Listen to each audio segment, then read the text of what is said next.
Welcome to Flint Echoes Podcast, episode number 2. Today in the studio, I've got Dave Hamilton from Happy Curmudgeons, and we go back a long way, all the way back to high school. We played in multiple bands together and with each other in our own unique way. Yes. Yeah, actually with a neighbor too, Jeff Klein, who lived across the Absolutely. street.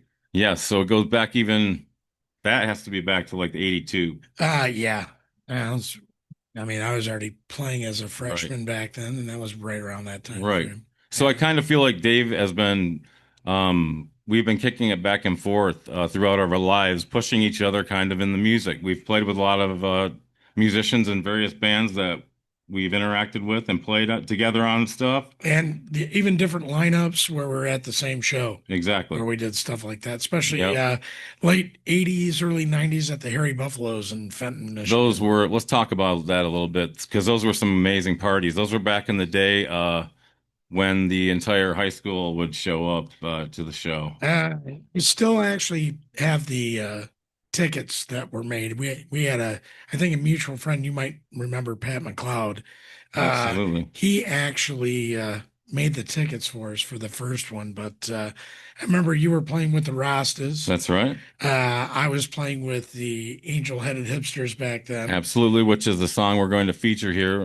At the end of the show, we're going to be doing Under My Thumb, which was a demo, right? It was, yeah. Guy Cameron and I, Guy was playing bass in the band, but he also Right, did guitar. And actually, one of the guys that was also on guitar was Pat Ethington. right. That turned into be an influence for Jeff Warner from Gene Pool. Of course, yeah. There was many connected in Dave's working with Jeff currently, and I produced Gene Pool, recorded at Sheehan Sound Engineering, and he's recorded on my solo material, and so this is a lifelong quest with a lot of friends that are shared. Yeah, definitely. And I mean, even the paths that were crossed, but going back to Flint in the, mid 80s, I remember I got to play and I sat in with the band at the Ukrainian when the punk movement was just getting started. Well, it really wasn't. I should go back to like 81. I remember I got to see the Clash open for the Who, Oh yeah, and that was back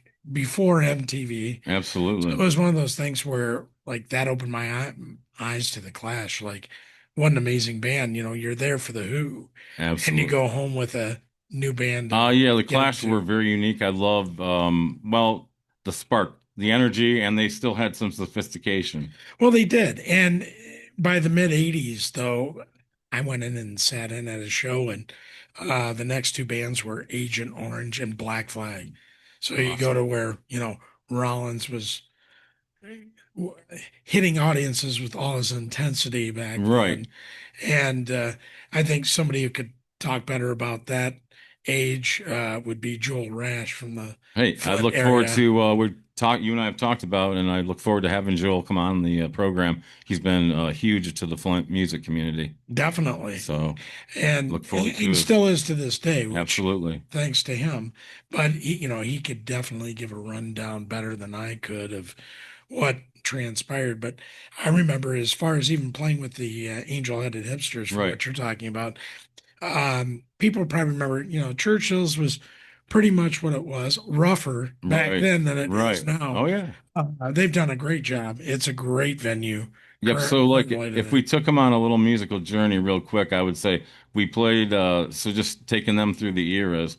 So in the 80s, you were in the Angel-Headed Hipsters, and we'd Yeah. already been playing together, like just together at your basement, just hanging out. Basement, Right. Klein's Klein, upstairs. exactly. Yeah, So we had that your then. place. So that we started playing shows together with the Harry Buffalo Bash. Now, people need to understand these were like epic high school parties of the 80s. These weren't these were the kind that you hear about that no longer exist. Yeah, like we had over 1,000 people. I mean, it's crazy what we did. Exactly. Like the first one in '89, we were able to do three bands. The way we charged a higher ticket price, which is amazing. We were at it was like the Fisherman's Hunts Club, Yeah, something or the other. Fenton Lake Sportsman's Club. Yeah, off of like Butcher That's Road. it. But like for the first one, I wasn't even sure how many people would get to show up. And for back then, we were charging like $10. But What the caveat was, you got carded at the door, but you could drink until the kegs were dead. Exactly. And the very first one, we had six kegs, and they were gone before we even went Right. on. So the funny part about that is I like we were our band, the Rastas, was warming your band up. The Angelheaded Hipsters, you guys were headlining. It was your show, and we'll never forget. We were in the back room, having splitting a fifth of Crown and whatever else we were doing. God only knows. Oh yeah. And you were like, "You gotta go on," and we knew everyone was really getting partying it up. So we're like, "Hey, Yeah. we're gonna like delay this because we want to get the crowd when they're like vibed." Well, and I remember back then another name from that era that people remember was Rick Stogenbauer was playing with a band with Sean Ellis, and they were Medulla Oblongata Right. back then, and doing a lot of early Floyd stuff off of like Uma Guma. I think they were doing a couple of things off of Metal, maybe, but they opened and they were terrific. I remember them doing a little bit of Echoes, and then I remember getting you and like, hey, you got to Right. go on. Hey man, it was just a lot of fun, and we actually have some. We were talking about we have some footage of that, which is nostalgic. Someday we might have to bring that out and scare the people with what we used to do, which I would kind of call it was like punk rock. But I think that was probably the biggest crowd I ever played in front of at the yeah, that was great, Angelhead. man. The video's great because there was so much chemistry in the crowd. Was everyone was up dancing, so it was really awesome. Yeah, like the Ukrainian was stifled by the size of the room, Right. so you got what you did. We were shocked that we drew almost 1,000 Mm. for the first Harry Buffalo party. And Harry Buffalo, by the way, as far as for anybody out there, I'm from Ohio and I went to college in Ohio. And Harry Buffalo was nothing more than Hawaiian punch and marinated fruit that was marinated in Everclear, 190 proof. We've neglected to bring that up until now, but we did one trash can of that for all of these parties. And when we rented the event, they said, "What are you guys doing?" And we said, "We're having a birthday party for our friend Harry Buffalo." Guy didn't blink an eye, Right. and he said, "If you're doing a birthday party, you have to put down a $200 cleaning deposit," which at that point was great. We were Right. like, no kidding.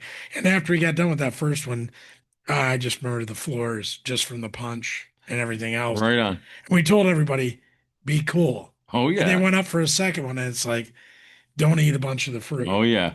And of course they did. Oh yeah. Of course And they did. that's where it was crazy that we took responsibility for Oh that, yeah. which we shouldn't have done. But one of those things when you're younger, you're like, yeah, Hey you man, should have those are thought about it. memories. People always say, "Would you change anything if you could go back?" And I can't No, really say. no, No, I mean, I do have regrets of things, but yeah. overall, I wouldn't change much. And the first one went by swimmingly enough that we did the second one. We had some hiccups in the sky Right, when we finally, for having a peaceful outing, we had our first fight, but it was broken up pretty right. quick. But we got 9 kegs for that, which was Hey ridiculous. man, those are the epic parties. And again, we were out of all 9 before we went That on. was what our plan was of delaying. Yeah. So just to shed a little light, the Angel-Headed Hipsters back then was I was on guitar and vocals. We had Stu Cameron, who Yep. also wrote. He was on bass and did some side guitar for us.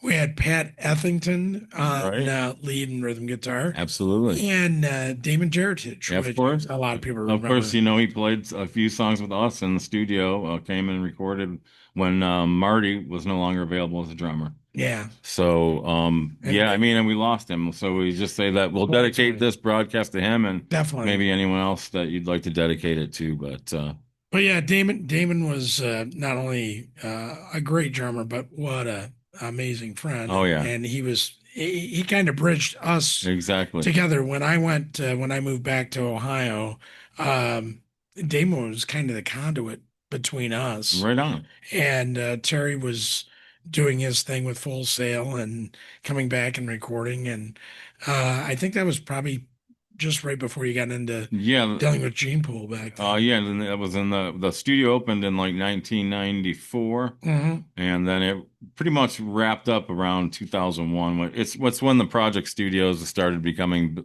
There just wasn't any money, and then I moved into more technology. Yeah, and then by that time, I was doing commercials on the side, even in Ohio, just going in and doing Right. studio stuff. And hey, Mike's Car Wash needs a Hey, good whatever it takes, you got to keep working. That's one thing we've talked about. Life's short, and you never know what you get tomorrow, but you got to keep moving along. And there's more use in moving along in your life than sitting stagnant. Well, yeah, You know what I mean? yeah, which led me to the current project, which is the Happy Curmudgeons. Which is, I've got the shirt on, and I will say right now that I have actually been a drummer with the Happy Curmudgeons on numerous occasions. One of my most favorite ones was when we played in Grand Rapids with Kofi Baker. We And opened Ginger that day. Baker's son was Yes, checking us out. I was like, hey, that's okay. and he was like, "You guys are totally righteous," which Right. that was cool. That's really cool, man. Yeah. And he invited us down to hang out with him backstage, That was which Founders, was fun. right? Founders in Grand Rapids back then, Absolutely. yeah. And it was during their That's a good show, man. yeah, it was their Winterfest, which is in February. We lucked out. It didn't snow until after Right. we got playing, and then it snowed. Okay, so tell us a little bit. Let's go on the Happy Curmudgeons, what you're doing right now, some of the people you're working with. Let's talk about a few tunes. Yeah, so it goes back to 2015.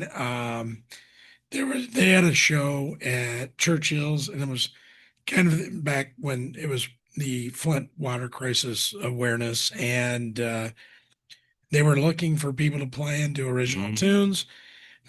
Jeff Warner, a mutual friend of ours, was doing sound at Churchill's back then, as well as managing. And I went in and I brought some of the old tunes, even from when we played together.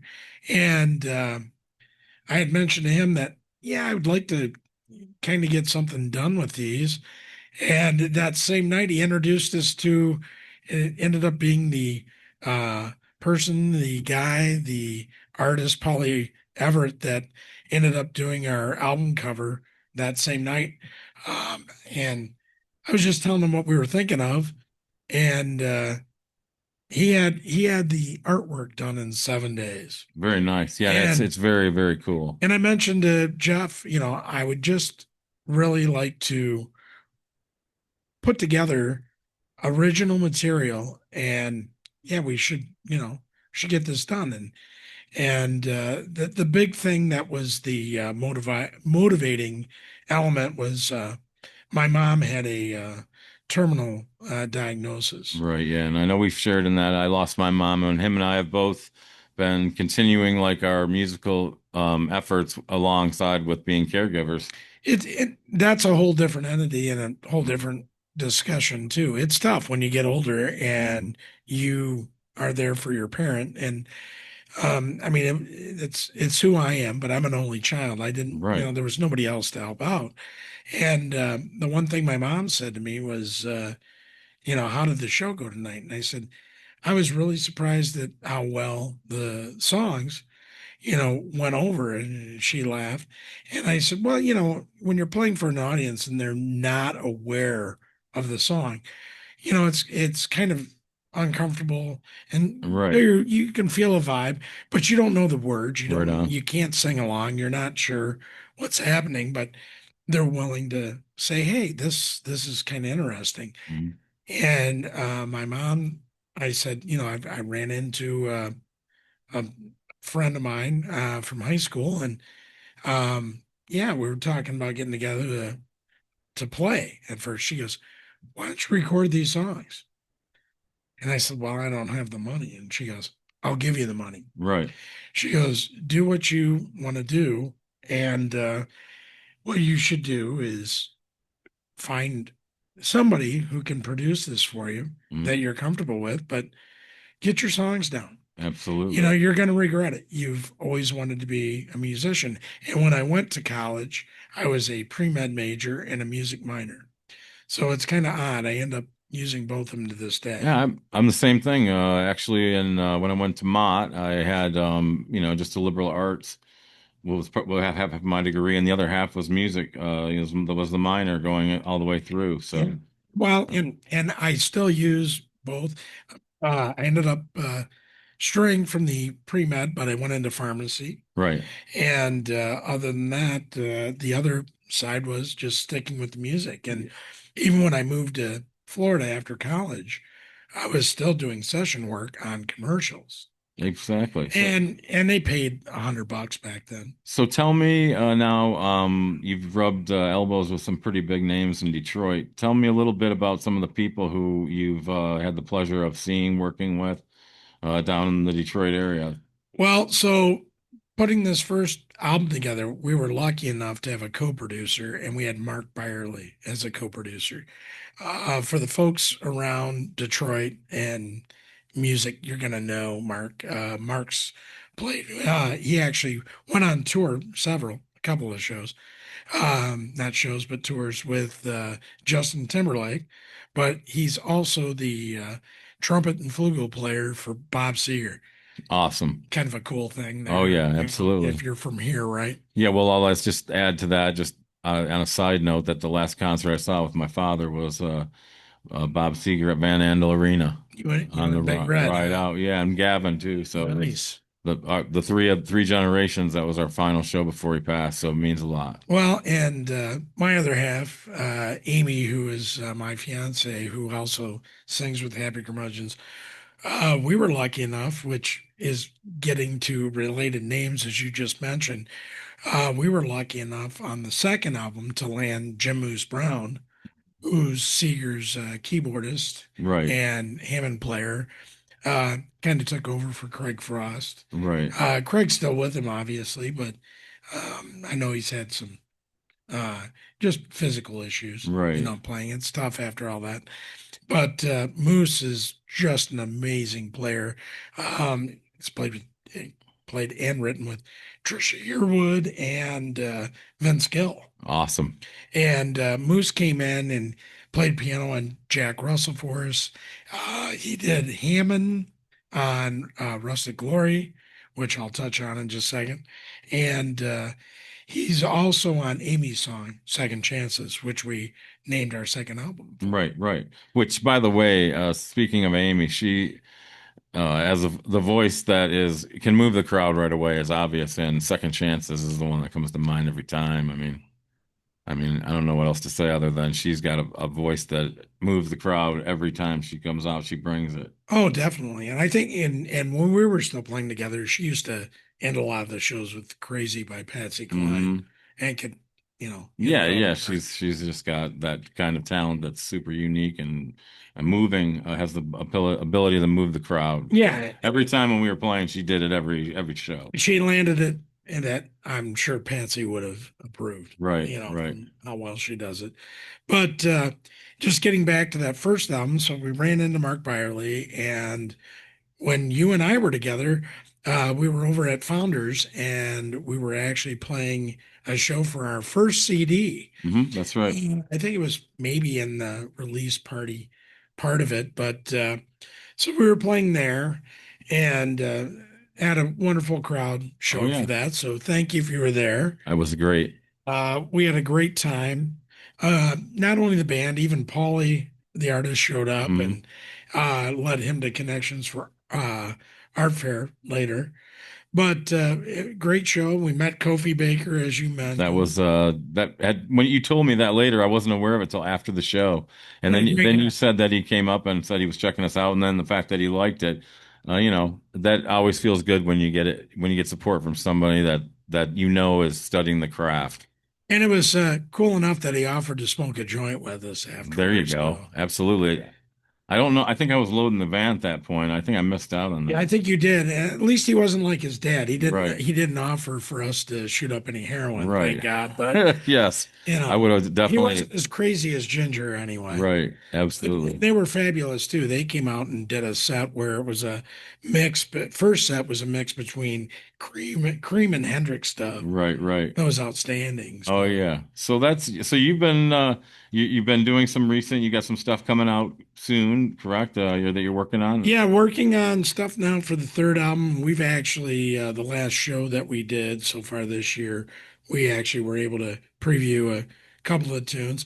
The best thing, and kind of like what you and I have always done, I always like playing songs out live first before you Mm. get them into the studio. You can feel them out, what works well.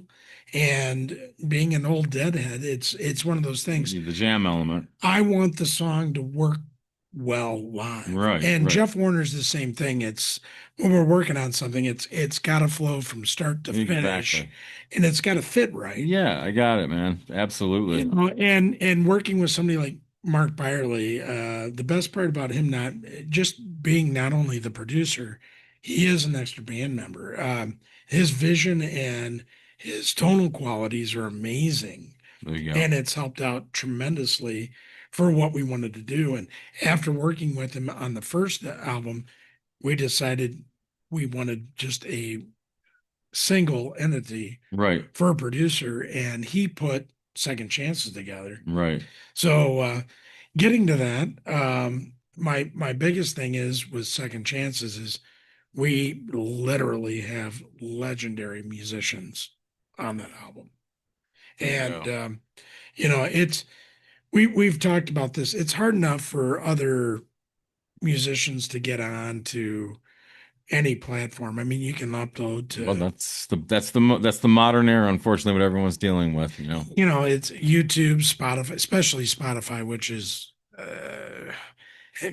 just they're a horrible entity to have to deal with, Well, unfortunately, as as an a member. independent artist, I mean, it's not it's just what the masses are doing now is we're tired of giving to a service which we built and then made them what they are. Indie artists are a huge part of it, and then they just basically shadow ban you from that point on and promote all these artists that are major label while demoting everyone else. So I'm of the mindset that I use Spotify when I want to, but I don't use it like I used to. Well, I think in a previous conversation we had off camera, what you had mentioned before too is there's a lot of artists out there that we may be talking to right now because you're the only ones that listen to shows like this. But the big thing is that if you're one of those groups, artists that hit 1,500 or less, Spotify still makes money off of you, but they pay it to other artists that are Exactly, yeah. bigger artists. Do you know you have to have 1,000 plays per track. I mean, you know, it's not just one thing. Registered. Yeah, on each song. Yeah. So it's really, and then who's to say like if they'll decide to claim that you're fake streaming? I mean, who should be penalized for fake streaming who's trying to promote their music? And also, what artist would intentionally do something wrong to get removed? Well, and the other side of that is you can't stream your own song enough I with, mean, that's kind of ridiculous, though, that you you know, can't stream your own song. yeah, If you want to, and they claim that too, and it shouldn't be right, family is what they right. send to I you, which mean, is they want my money for outrageous. a premium membership, but I can't stream my song? And I can't tell my family to listen to Right, my right. music. Oh, yeah. Oh, no. Yeah. So, I mean, they're at a problem It's a right double now. standard. I mean, I know they're the hugest thing in the world, and that's enough to get them what they need, but I guarantee you that they're turning their backs on indie artists that will come to bite them. Well, and the other issue is too, even artists that I've known that are side players with major acts, they've had things come out. The other side is how much you get paid from Spotify and how they pay out, which is 0.0003, I think, is the thanks, Larry. official track Yeah. numbers. You get less when it's not a US audience member. Right, of So course.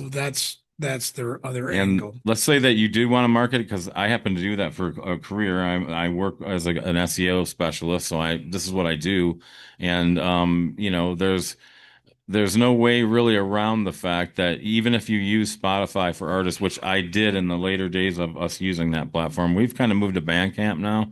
But I'm not saying that I don't appreciate Spotify, but since they're throttling me back, we've just decided to throttle them back, but we still use it. Well, and I I think mean, as far as dealing with art for other artists, if you're out there trying to find somebody, we both have experienced problems with CD Baby, and it's been worse since the founder of the company sold. oh yeah, actually, I used to exchange emails with Derek Sivers when I was on there in the beginning, and he actually would respond to you himself. I He actually called me, There you go. and So that shows you the responsiveness. exactly, but that was when we, as indie artists, we were building Spotify from the ground up. And I mean, it's kind of weird too if you look at CD Baby now as a it's CD Baby, but they don't sell our CDs anymore. No, no, and it was one of those things too where they went from where he was in charge and you had like that personal touch, and I could actually call up and say, "Hey, I need help with the artwork for this when it's Exactly. tracking," to where you could only deal with somebody in chat. And if they got mad at you, they would just cut you off. And that's what today's is. Well, And if they put your song out, as you know, once you leave CD Baby, and once you start doing over 50 to 100,000 plays, they're not the company for you. They're not going to represent you fairly.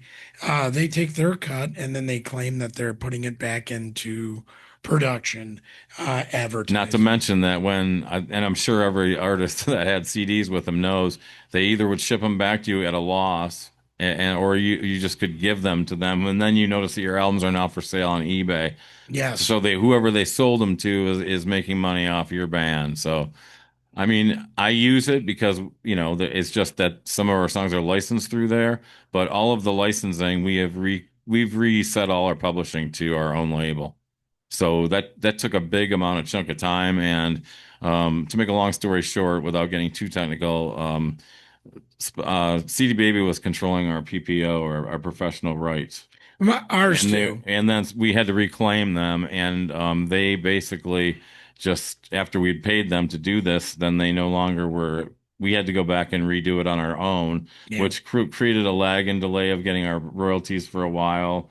But we just didn't know if we could trust that we would keep getting our money through CD Baby once they no longer were doing the administration. I mean, but were they taking our money? We didn't know. Yeah, and there's no way to find out. And our previous discussions again off camera, I ran into the same issue. I had a suggestion before we went out on the second album, and before we got signed, we actually have a label, which I'll talk about.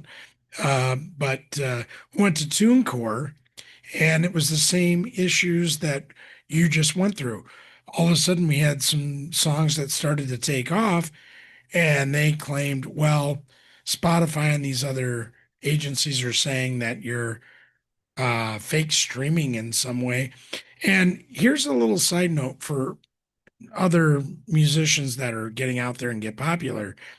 If you start getting heard, and if there's people that start following you, there are going to be people from Indonesia, India, Bangladesh, these impoverished areas that have tech savvy people that will stream your stuff to show you what they can do. And they put you in touch with an audience. And what they're doing is they have these large podcasts or morning shows and playlists. They put you on while people are commuting. So your numbers go way up. And that's what they're going to try and hit you with. But the entities, as far as Spotify and these labels, CD Baby, TuneCore, they're going to claim that that's fake streaming. Exactly, because that puts your money into the black box, and any money that goes into the black box unclaimed goes back to all the big artists. Right. So, Or themselves, right, where the other side is too. We actually have our biggest song to date has been Rusted Glory, Spotify and YouTube. Over 500,000 plays right, on Spotify and which is a over tremendous success. 250 on YouTube. Yes. And both platforms have subtracted plays Right, from us. right. Well, here's the thing that most people don't realize about the music industry is that there's almost endless stories of artists. Once they crack through and actually make it, then you will go back through ASCAP or BMI or whoever you're registered through, and they will pay you a bunch of back royalties because most every time artists are missing what they really deserved, and the numbers are like I say, throttled back. And right now we're at the highest throttle back period ever in independent music. I mean, we're all on our own, and that's why I recommend artists sticking together, sort of like this. You know, if you can do a podcast, bring some visibility to some important local artists and keep music alive in your community. Well, and for the people that actually want to play real music and not go down the AI track, which I hope there's still people that want to do the I'm sure there's integrity. always going to be real. Well, and it was interesting. I saw a little segment on uh it was actually on Oliver's show on HBO. Hmm. And this guy was discussing how AI was the real music. And it's like, no, it isn't. You're not playing it and you're not using your own ideas. So it isn't and it won't be. And I'm glad this is a part of history to say that. But do what you want to make your own stuff. But it's not the same thing as sitting down with an instrument and a thought I and absolutely creating not. something. And I heard a great analogy of that by David Gilmour. And did you see that one? Yeah. And there was a guitar lesson course that he was with that guy that goes over guitar.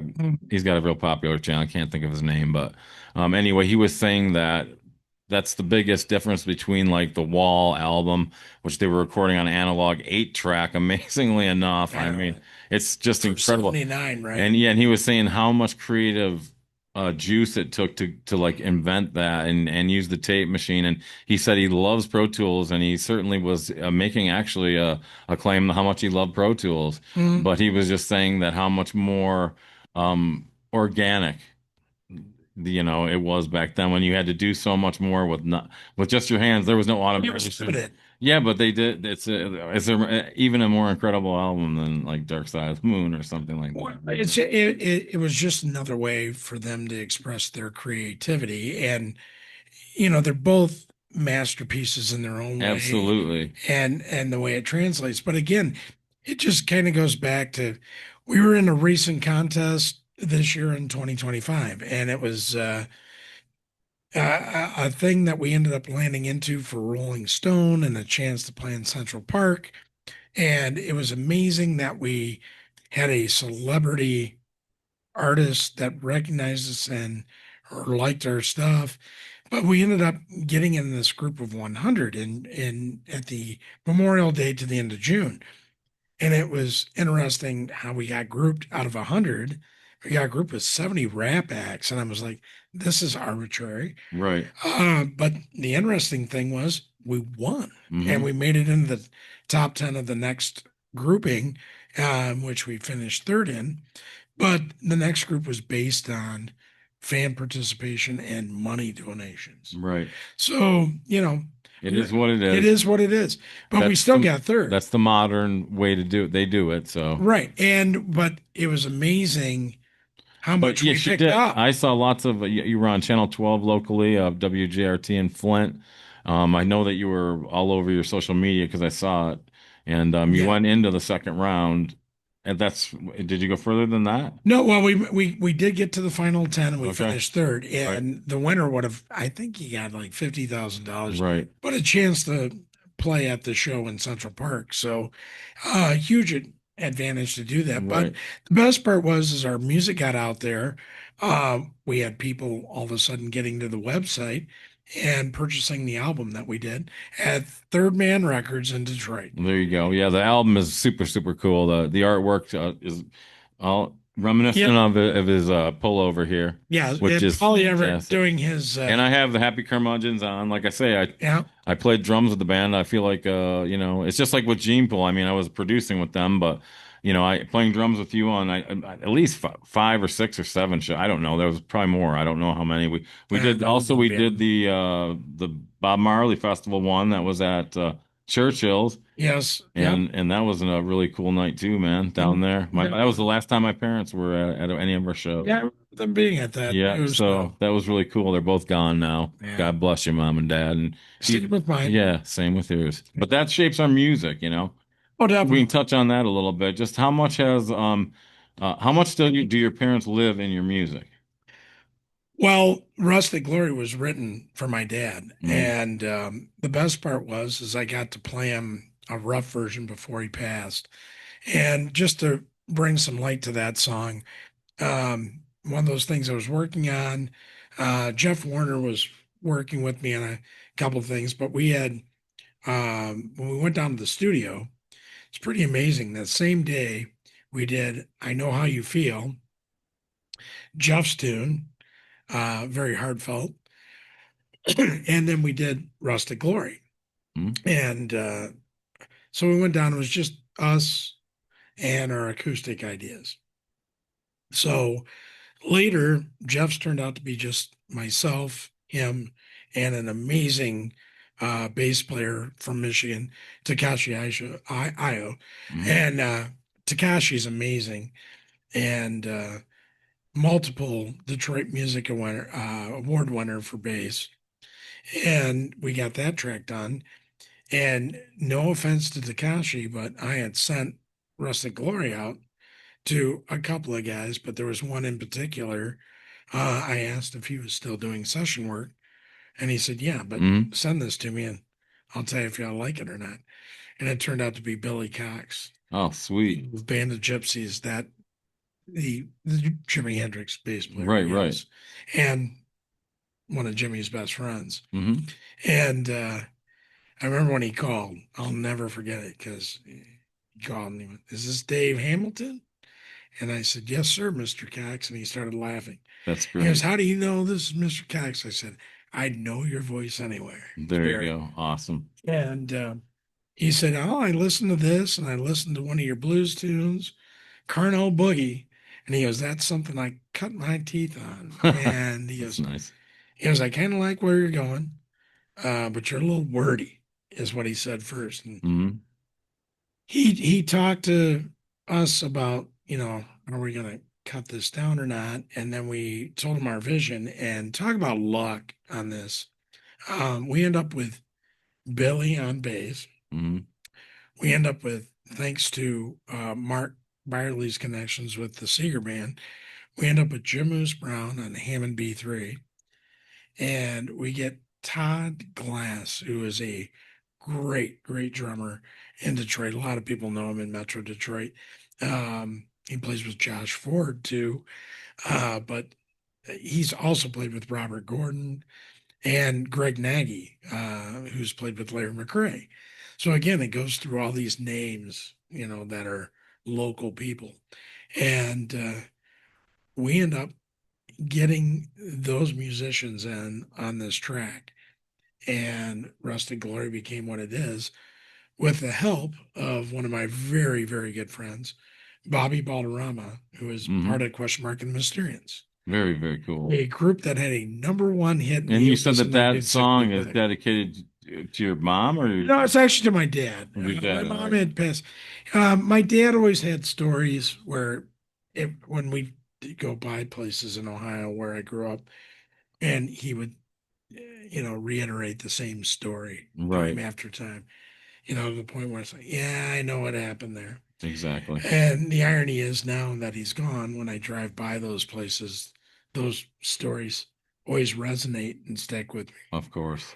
And it just the biggest thing that helps with this track is how well everybody, and I wouldn't expect anything less out of the musicians on the track played on it, but how much it meant to them Oh yeah. in some way Hmm. and how it resonated. And just like having Billy tell me, if you weren't a good songwriter and I didn't like this song, I wouldn't be doing this. Absolutely. And having a friend like Bobby Balderrama, who's met as much to music as he did, and driving Question Mark and the Mysterians, and how he's evolved as a guitar player. Right. Fabulous. I mean, you got to remember, he's a young teenager in Hmm.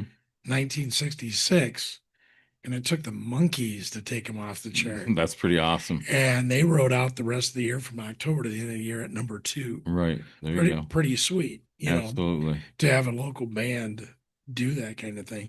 And I know that for Netflix has already wrapped up a documentary about those guys, and that's going to be out. That's going to be cool. And we were lucky enough as the Happy Curmudgeons to open for the original question mark Mysterians. That's awesome. I saw that. 2023. Yeah, I saw when you posted that. Yeah, there's some video, and the best part is it hasn't come out yet, but their set was recorded. Right.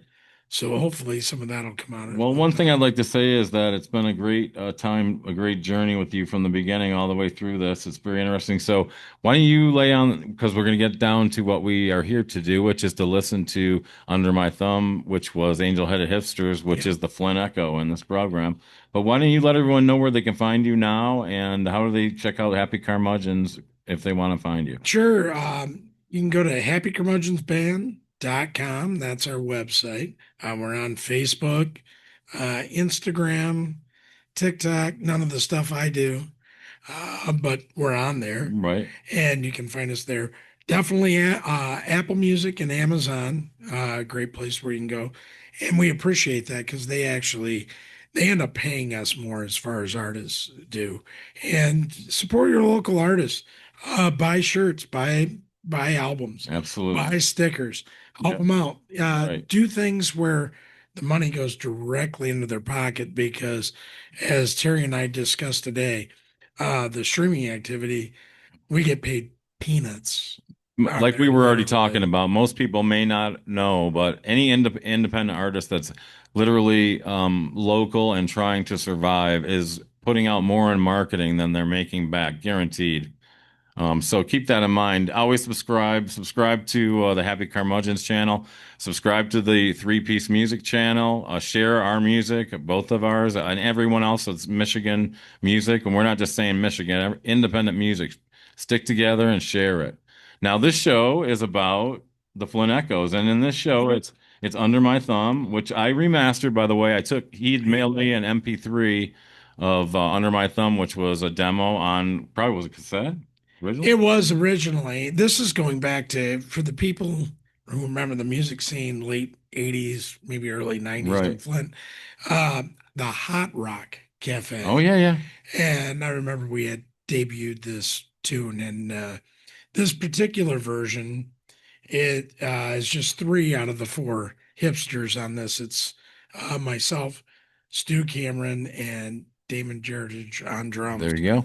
And it's got me on vocals, and this is what we were working on at that time frame to try and get on the map. There you go. So you were using it probably to get gigs. I mean, gigs and promos, and at this point, I was attending Miami of Ohio, right, and we were doing gigs there, and then back here in super Michigan. Cool, and it brings back memories. So I will say it actually. I hope you enjoy it. What I did was put it through the Studio One processor and bumped his wave file up to some modern standards, and took out a little bit of hiss and made it a wave file. So that's what we're going to listen to here now. And listen, it's been great having you on the show, Dave. Thanks, Terry. And we'll do this again sometime. We could probably go on for hours and hours. We already went on enough, I'm sure. Oh, yeah, but it's an interesting conversation. And one thing we'll just say is, like we say, support local music. Definitely. Please do. Peace. Peace.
Let's go.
someone else. It's down to me. Oh yeah, the way she talks when she's spoken to, down to me. The change has come, she's under my thumb. And say it's alright there.